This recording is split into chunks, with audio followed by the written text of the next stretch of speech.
में दुर्ग में जो नन वाला केस हुआ था उस पर आपका क्या कहना है? देखिए, नन गिरफ्तारी में तो भाजपा सरकार बुरी तरह घिर चुकी है और केरल की ही भाजपा सरकार वर्तमान छत्तीसगढ़ भाजपा सरकार से नाराज चल रही है। हो ना हो, छत्तीसगढ़ भाजपा सरकार ने इस घटना को हवा दे करके केरल की भाजपा सरकार को डिस्टर्ब कर दिया है।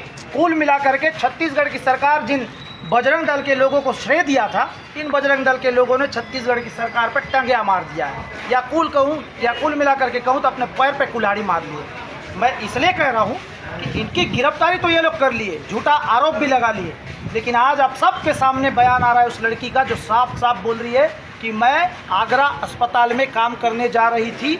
नन लोगों का कोई अपराध नहीं है, बल्कि उन लड़कियों को रेलवे पुलिस द्वारा डरा धमका करके गलत बयान देने पर मजबूर किया जा रहा है। ये मैं नहीं बोल रहा हूँ, ये लड़की का बयान है।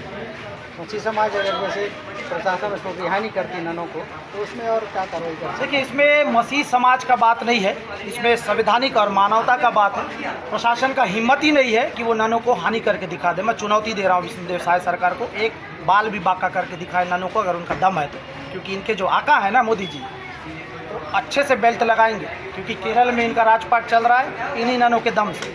ये राजनीति जो हथकंडे अपना रहे हैं भाजपा वाले, केरल में कुछ और चेहरा, छत्तीसगढ़ में कुछ और चेहरा और दूसरे राज्यों में कुछ और चेहरा, ये जो चालबाजी है संविधान को कुचलने का, इनकी चालबाजियों को हम अच्छे से जानते हैं। ठीक है, का धमतरी का हर जिले में मैं लगातार घूम रहा हूँ। कहीं पे किसी के घर तोड़ रहे हैं, कहीं पे किसी को चर्च में मार रहे हैं, कहीं पे किसी के घरों में घुस के मार रहे हैं, और हर जगह हाहाकार मचा हुआ है। मानो जैसा छत्तीसगढ़ में एक विशेष दल बिल्कुल आतंकवाद जैसा घूम रहा है, उनके हाथ में सिर्फ AK-47 देना बच गया है, जो माननीय दीपक बैज ने अभी कहा था। और आज कांकेर जिला में आना मेरे को इसलिए पड़ गया, कांकेर जिला के अंतर्गत ग्राम पंचायत जामगांव में एक दिन से गड़ा लाश को सरकारी तंत्र का, सरकारी पावर का दुरुपयोग करते हुए, पीड़ितों को डराते हुए कब्रों से लाश को निकाला गया। ठीक है, यहाँ तक चलिए, आप अपना ताकत लगा लीजिए, कर भी लिए पीड़ितों के साथ, कमजोर लोग के साथ।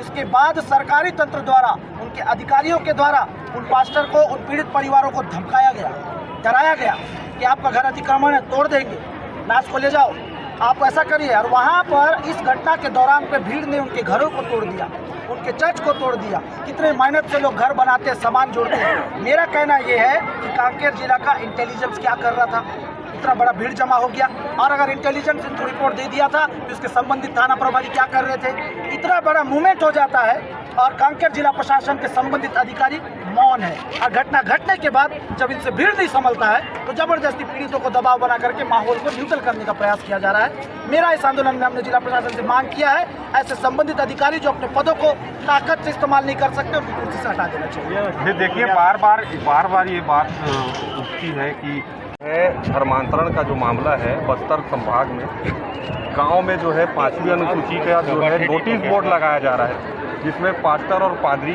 का जो है प्रवेश सख्त मना कर दिया गया। इसमें क्या बोलेंगे अब आप? देखिए, अधिनियम 1996 जो पेशा एक्ट के अंतर्गत पे है, और उसी अंतर्गत के अंदर ये लोग वोट गाड़ने का हिमाकत की है। हिमाकत इसलिए बोलूँगा कि आप अधिनियम 1996 पढ़ेंगे, वहाँ किसी भी प्रकार से पंचायत में आना और जाने पर प्रतिबंध की बात नहीं है। ग्राम पंचायत विकास को लेकर के पेशा एक्ट 1996 का निर्माण हुआ है, और सरपंच द्वारा अपने पद का दुरुपयोग करते हुए जो गलत काम को ये किया है, इसके अंतर्गत में छत्तीसगढ़ पंचायती राज अधिनियम धारा 40 के अंतर्गत ये अपराध को किया है।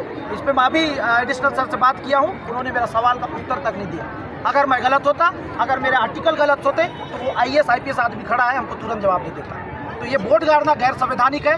केवल संस्कृति और प्रथा को आगे करके संविधान को जो कुचलने का काम इनके पीछे के लोग जो बैटिंग कर रहे हैं, उन पर जांच होना चाहिए।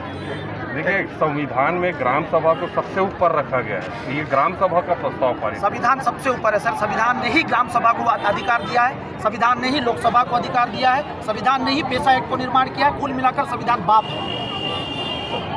आप पढ़िए सर, कानून पढ़िए, मैं नहीं बोल रहा हूँ, मेरा नेतागिरी बयान भी नहीं है।